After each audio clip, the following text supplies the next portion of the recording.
Director తర్వాత ఇంకా కొందరు పై అధికారులు ఈ యొక్క పాల కేంద్రాలపైన విస్తృతంగా చర్యలు చేపట్టాలనేసి మాకు సజెషన్స్ ఇవ్వడం జరిగింది.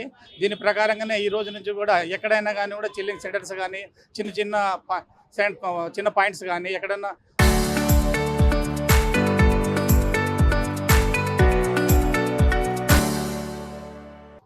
కౌంటర్ సెంటర్స్ ఉంటాయి, చిన్న కౌంటర్స్ పాయింట్స్ కూడా ఉంటాయి. దాంట్లో కూడా విస్తరణ తనిఖీలు చేస్తాము. ప్రతి శాంపుల్స్ కలెక్ట్ చేస్తాము. కలెక్ట్ చేసిన శాంపుల్స్ అన్ని కూడా మేము మా డైరెక్టరేట్ నుంచి ఐపీఎం పంపిస్తాము. ఐపీఎం నుంచి కూడా మాకు స్టేట్ ఫుడ్ ల్యాబొరేటరీని ఆచార్యం పంపించేసి, లేదంటే కూడా ఇప్పుడు జస్ట్ ఒక అర్ధగంట తర్వాత ల్యాబ్ కూడా మారుతుంది. ఆ ల్యాబ్ కాదు వేరే ల్యాబ్ కూడా అన్నారు. వాళ్ళు సజెషన్ ప్రకారం మేము చెప్పిన ల్యాబ్కి పంపిస్తాము. ఆ రిపోర్ట్ ఒక 20 days లోపల వచ్చేస్తుంది. ఆ రిపోర్ట్ని బట్టి కూడా మేము ఈ పాల కేంద్రాలపైన తర్వాత యాజమాన్యం పైన కఠిన చర్యలు తీసుకుంటామండి. గతంలో ఒక 4-5 కేసులు రైడ్ చేశాము, శాంపుల్ తీసాము, పంపించాము. బట్ 50,000 వరకు కూడా జేసీ దగ్గర కూడా ఫైన్ వేయించామండి ఈ కడప జిల్లాలో. ఇది ఒక సమాచారం. రేపటి నుంచి కూడా విస్తరణ చర్యలు చేస్తాము, ఇచ్చే విధంగా దాడులు చేస్తామండి. ప్రతి ఒక్క చిల్లింగ్ సెంటర్స్ కానీ ఎక్కడైనా చిన్న పాయింట్స్ ఉంటే కూడా అక్కడ మేము దాడులు చేస్తాము, శాంపుల్ లిఫ్ట్ చేస్తాము, శాంపుల్ పంపిస్తాము కూడా. ఈ టీములు ఎవరు లేరండి. టీములు ఉండేది ఒకటే టీమే ఉంది. మాకు డిపార్ట్మెంట్లో ఎవరు క్యాండిడేట్స్ ఎవరు లేరు. ఒక అమ్మాయి ఉంది, ఆమె పట్టుకొని మేము చేయాల్సిందే. నాకు కూడా అథారిటీ లేదు. నేను ఓన్లీ వాళ్ళకు సూపర్వైజింగ్ మాత్రమే. ఏపీసీ అంటే సూపర్వైజింగ్ ఉంటాడు.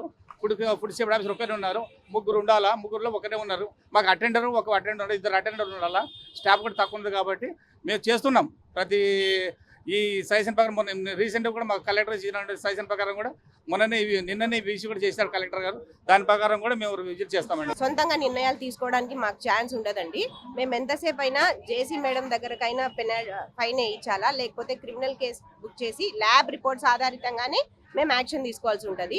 ఇండివిజువల్గా ఇది కల్తీ ఉంది అని చెప్పడానికి లేదు. ఏ ఫుడ్ సేఫ్టీ ఆఫీసర్ కానీ ఏ ఫుడ్ సేఫ్టీ స్టాండర్డ్స్ యాక్ట్లో కానీ ఉండదు. సో క్రిమినల్ కేసెస్ కూడా 12 కోర్టులో ఆల్రెడీ కడప కోర్టులో కొన్ని, ప్రొద్దుటూరు కోర్టులో కూడా జరుగుతున్నాయి, పులివెందల కోర్టులో కూడా కొన్ని జరుగుతున్నాయి. సో ఇవన్నీ కూడా ఫాలో అప్ చేస్తున్నాము. ఇవన్నీ ఫాలో అప్ చేసి మేము చర్యలు తీసుకుంటున్నాము. కోర్టు డ్యూటీస్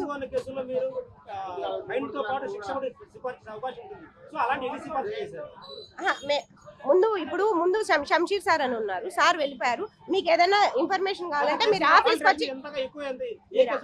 వచ్చి మాట్లాడండి, చెప్తాం. అన్ని ఉంటాయి, చెప్తాను. Local to global news at your finger tips. మీ చేతిలో ఒక ఆయుధం. Download Raw TV app.